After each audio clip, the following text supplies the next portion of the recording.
Chapter 5, The Sugaring Off Party. On Monday morning, Toby sat restlessly in the 7th grade classroom, wishing for recess so he could start inviting 5 boys and 5 girls he had chosen to come to the sugaring off party. He hadn't had time before school. He and Betsy had raced into the schoolyard from the livery stable where they left Windyfoot just as the last bell rang. They had been late in starting from home because he'd overslept. All year round, he had to be in bed by 9:30 at the latest. Christmas and the sugar season were the only exceptions. Right now, Dad needed his help at night because the sap was running so well. They had to work hard and fast while the run lasted. Dad thought the sugar weather would change soon, and that would mean the end of this first run. Toby had worked up at the sugar bush again last night, straining syrup into the gallon cans for Mr. Mike at the general store. Cliff had watched the evaporator. Blinkers Bolton had plodded around, attending the fires, and Dad had worked outdoors, gathering sap.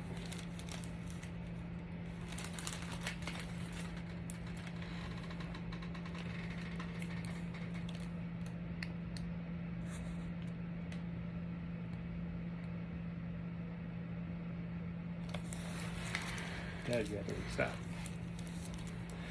Down in the kitchen, Mom and Betsy had boiled syrup into sugar for the 1-ounce square molds and the 2-ounce oblong molds and the big and little star molds. Johnny, Betsy reported, had chattered and sung to them continuously to keep them awake. He'd said until Mom grew distracted and shooed him to bed. Toby grinned at the elm and maple trees outside the classroom windows. The maple season was certainly a family affair with the Clarks, all right. Tobias Clark! Mrs. Hunter's voice made him jump. He sprang to his feet in the aisle. Yes, Miss Hunter? You've been daydreaming again, said Miss Hunter severely, looking prettier than ever with her soft white hair and her blue dress that was the color of her eyes.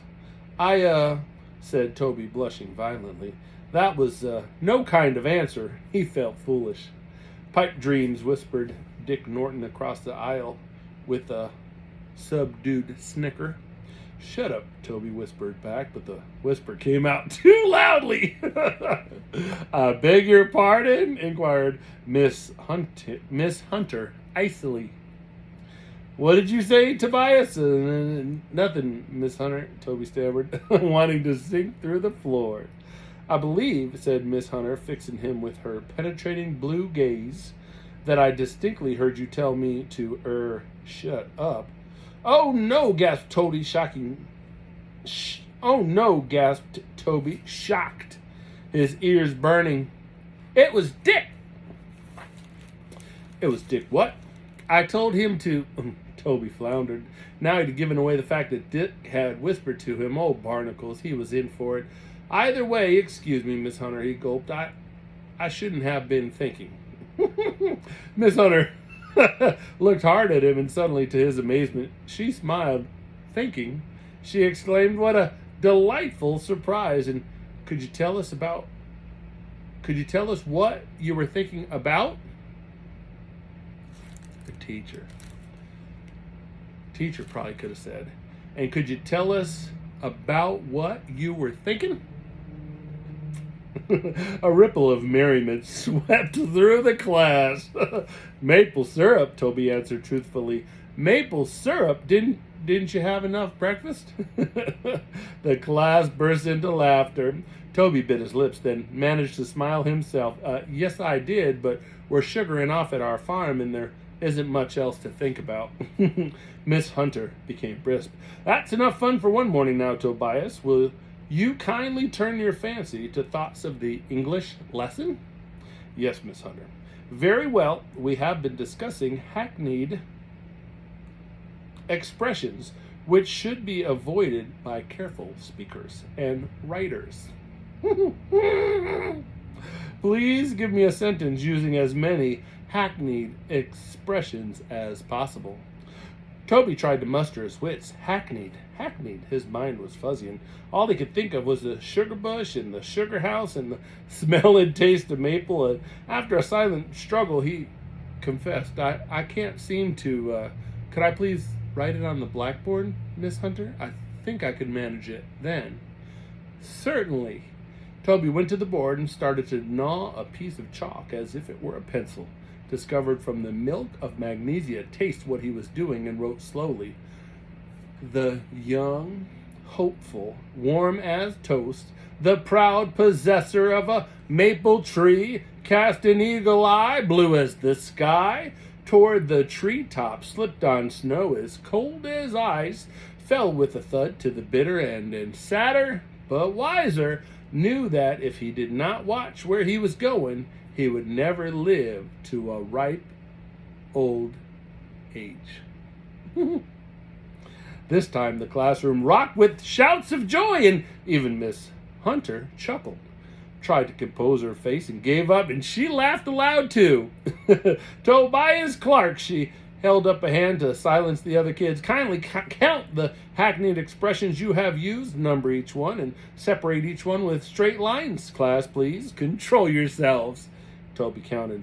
The young hopeful, 1. Warm as toast, 2.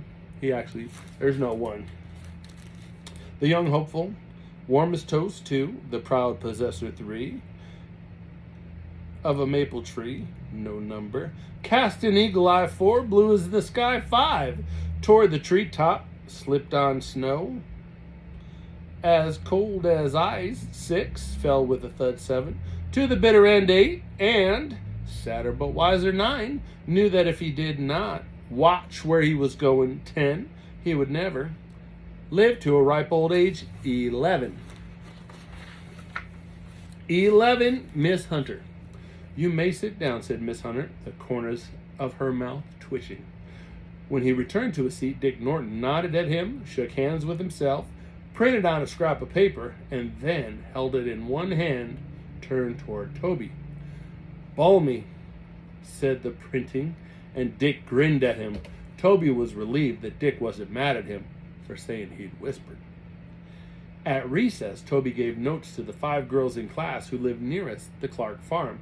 Deborah Davidson, who had wavy dark red hair and was the best speller in the 7th grade. Nancy Michaelis, Mr. Mike's daughter, who was pretty and who could remember history dates like nobody's business. 12. Helen Solomon, who wore her straight black hair and bangs and had merry black eyes and was too full of mischief to care whether school kept or not. Julie McCain, MC capital K-A-I-N, not the standard, whose eyes were the color of rain and who was a whiz in arithmetic, and Molly Thatcher, a stout, jolly girl who wanted to be a school teacher when she grew up. The notes read, please come to the Clark farm for a sugaring off party at 7 o'clock on Friday evening, March 17th. St. Patrick's Day. The Clark truck will be waiting for you at the village square at 6 o'clock and will take you back there after the party. Please answer. Warning, do not eat any supper beforehand. Tobias Clark. He asked the boys in person. There was no sense in wasting notes on them. They said they'd all come. They all said they'd come. Dick Norton, his best friend, Hank Shepard, the best baseball pitcher in the gang, Greg Severance, a lanky kid who wanted to be a scientist, Bill Garrity, a restless Irish boy who planned to run away to sea when he was old enough, and Larry Workman, who could do all kinds of arithmetic in his head, but had a terrible time with English composition. The boys said, sure, lead 'em to the donuts. He went back to the empty classroom and invited Miss Hunter and gave her a note from Mom. Miss Hunter smiled and said she'd love to come and gave him an answering note to take home to Mom. Then she said serious, Tobias, I do wish you would try to pay more attention in class. It's a very bad example to the other boys and girls to see you staring out of the window all the time with your mind off somewhere else. "I'll try, Miss Hunter," Toby promised, with good intentions bubbling in him. He escaped the playground for the finish. He escaped to the playground for a finish of a snowball fight before the bell summoned them in.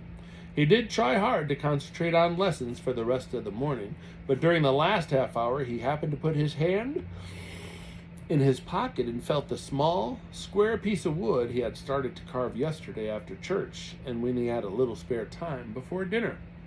His mind took a hop, skip, and jump again. His fingers felt the outline of Wendy's head, and he rubbed his thumb gently over Wendy's wooden mane. Tonight after supper, he would finish it and start boiling his sap into syrup and boil it some more into sugar and begin making his cakes for the party. Excuse me. Yesterday, Johnny had drunk up all the sap in his little pail, but he had sworn that from now on, he was only going to save it all for Tish. Betsy had taken only a sip of hers and had saved the rest for her star cakes that she was going to give to Tish and Miss Tony. Betsy thought Toby had more character than he and Johnny put together. When she made up her mind to save something, she saved it.